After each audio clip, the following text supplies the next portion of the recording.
papel dela. Então os trabalhadores da SEASA pedem socorro. Os vigilantes pedem socorro. A SEASA que resolve esse problema, daí persegue. Porque quem persegue não faz nada. O salário é em atraso dos trabalhadores que fazem o serviço de segurança. Então esse sindicato...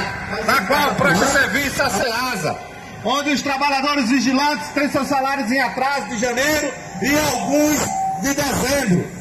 Alguns trabalhadores não foi pago o salário de dezembro. Vale alimentação e outros direitos. Então a gente pede que a SEASA contrate. Nós somos poucos para muitos trabalhadores.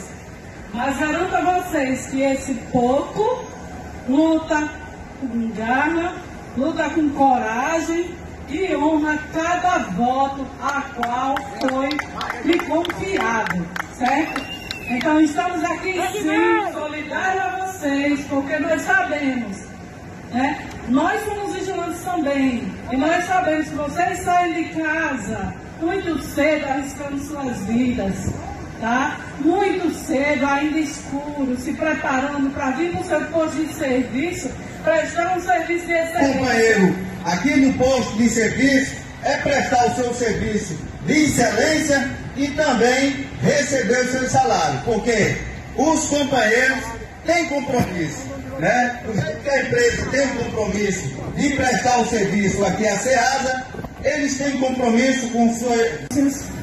Até de trabalhadores que não são sócios, mas que não aguentam mais tanto descargo. E é lamentável você passar 30 dias indo para o seu posto de serviço e no final do mês não receber o seu salário.